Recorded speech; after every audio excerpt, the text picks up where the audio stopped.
Hello my fellow sickos of any and all gender, TW here, and welcome to my incoherent rambling video all about Uncharted 4! The final game in the Nathan Drake saga! And what a journey this has been! It's taken me multiple years to cover all 4 of these games, yet here we are finally at the end. Let's get to it, baby! The story here is one of a cautionary tale for our hero Nathan Drake. When we first see him, Nate is doing some diving and salvaging and seems to be enjoying the normal life. But once we see him at home, he's clearly nostalgic for all the dangerous treasure hunting of the past. At least he finally grew a brain and married Elena, who turns out likes to unwind with some Crash Bandicoot. And props to Naughty Dog for creating a level specifically for this game. Really shows that they haven't lost a step. The next day, our adventurous adventurer is invited to adventure by his dead brother Sam. Wait, what? Okay, time to rewind. So, Uncharted 4 introduces Nate's brother Sam Drake into the mix, whom our sweet boy thought died during an escape from a prison in Panama. Yes, this is a retcon, but that's not the only one, as we learned during a late-game flashback that Nathan and Sam's real last name is Morgan, and they changed it to Drake in order to evade the law after an old lady dies following the kids breaking into her home. 2 retcons in one game, and done literally at the end of Nate's journey. That is a bold strategy, and not the last we'll see from Naughty Dog. Anyways, Nathan accepts this call to adventure due to Sam owing a drug lord Alcazar tons of money for helping him escape the aforementioned prison. They team with Victor Goddamn Sullivan, aka Sully, to help find the lost treasure of famed pirate Henry Avery, and they must race against spoiled rich boy Rafe Adler and his partner and owner of a giant private army, Nadine Ross. Oh, and this is all done behind Elena's back. I wonder how she takes it, and clearly not well. Can't say I blame her. Nate, you are a certified dumbass. And for another plot twist, Rafe reveals that it was he who got Sam out of prison. Alcazar's been dead for months, and until recently, Sam had been helping Rafe find Avery's treasure. Well, ain't that a kicker? Almost as much as getting nearly ganked by Rafe. Thankfully, Elena arrives to save her husband, which he is rightfully grateful for. Gotta tell you, Nate, I've seen women leave guys for less. After spending some time together and rekindling their relationship, our deadly duo saves Sam from a firefight with Rafe and Nadine's goons. Afterwards, they reunite with Sully, and it seems like they're all ready to leave, but Sam just can't let the treasure go after they've come so close to it, and thus he leaves after it, and thus Nate leaves after him. On his way to the treasure, Nate overhears a conversation in which Nadine is ready to cut her losses and leave after the death of pretty much all of her goons but these guys. I will say, it's good to see a villain with a brain, but Rafe uses his money to buy off the remaining gooners to turn against Nadine, and thus they're off to the location of Avery's lost treasure, his derelict pirate ship. It's here where all the messaging is laid out plain and simple as we see the corpses of Henry Avery and his right-hand man, Thomas II, right next to each other, showing that they killed one another. Just in case it hasn't sunken in yet, sunken in treasure, greed is a motherfucker, and if you don't manage it, you will be consumed by it to the point of betraying even those closest to you. Anyways, Nadine locks us all in a burning ship because she's had enough of everyone's BS, leaving Nate to duel Rafe and was a series first. A good boss fight. Nate, of course, wins, and in pretty brutal fashion, might I add. You want the treasure, Rafe? It's all yours.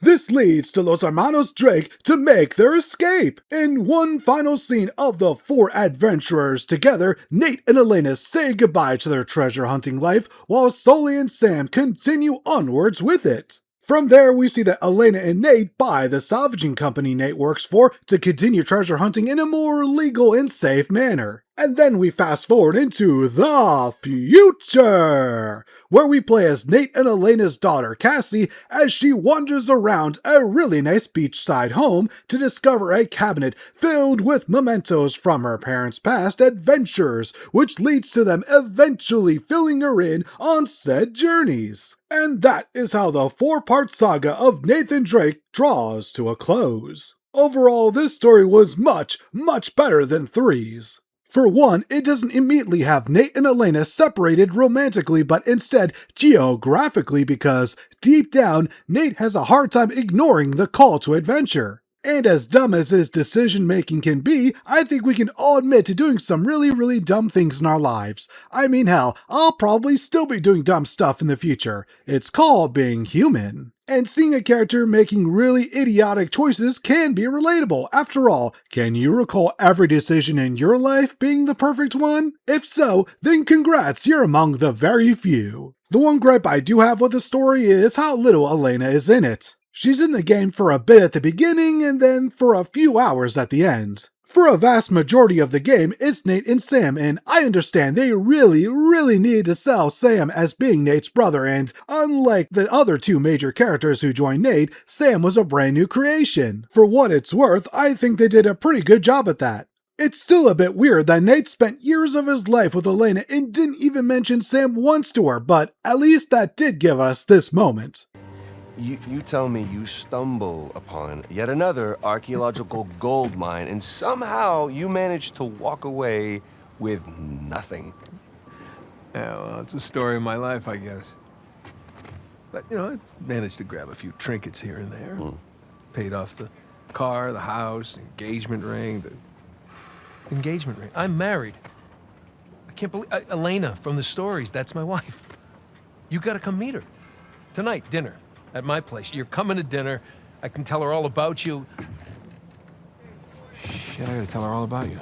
I also think Rafe Adler is one hell of a villain. A spoiled rich kid who thinks he's better than he actually is. If that isn't more relatable now than it was in 2016, then I don't know a goddamn thing. And here's the thing, he knows this but is determined to prove even himself wrong, even at the cost of everyone around him, just like Captain Avery before him. Much like the not-so-good captain, Rafe could have just enjoyed the good life, but that greed, oh, it bit him so hard, and he just couldn't let it go. A lot like Sam, who honestly feels like Nate if he never matured past game 1. I mean, really, think about it. Sam lies, cheats, and steals to get the fabled treasure much like Nate did in the first game.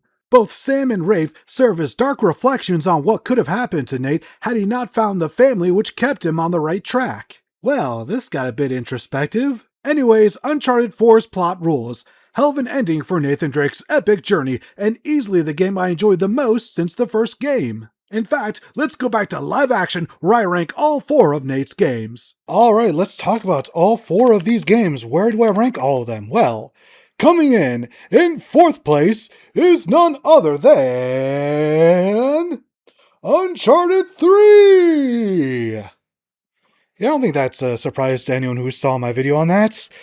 I mean, it wasn't a terrible game, but out of all 4 of these games, it's just kind of the most mid, really? Just, it's not my bag, baby. Coming in at number 3 is a true fan favorite. Most people would put this at number 1, but for me, it's only number 3 because of the boss fight at the end. It just... oh, I left such a sour taste in my mouth. It is Uncharted 2!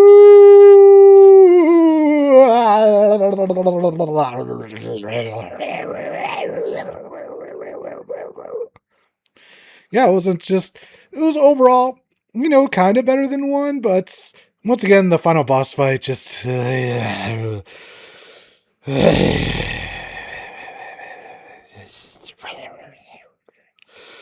now it all comes down to this.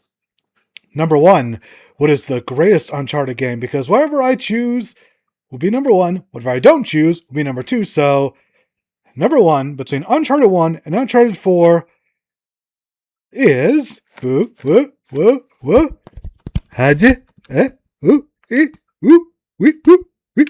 Which one? Which one? Which one? Which is gonna be? Which is gonna be? And it! I don't know what I'm doing. Get out of here! It's Uncharted 4. This is the #1 game. I went back and forth between Uncharted 1 and 4 over and over in my head, but there's too many frustrating gameplay moments in one for me to put that as #1. So my ranking from 4 to 1 is Uncharted 3, then 2, then 1, and now 4 as far as the Nathan Drake quadrilogy goes. I know it's probably going to annoy some people. I know some people are going to have a completely different ordered list than me, which is perfectly fine. That's the great thing about opinions regarding video games. We all have our own. We're all entitled to it, and that's perfectly fine and valid. Nobody needs to have the same opinion about how they feel about different video games. That's just brilliant, especially if we can have just a nuanced conversation about it. Anyways, that is going to do it for me. Hope you enjoyed this incoherent rambling, whether it be the scripted stuff beforehand or this unscripted nonsense right now where I'm just talking about ranking these games. I just hope you all had fun listening to me do all that stuff. Thank you all for watching. Hope you all have a perfect rest of your day.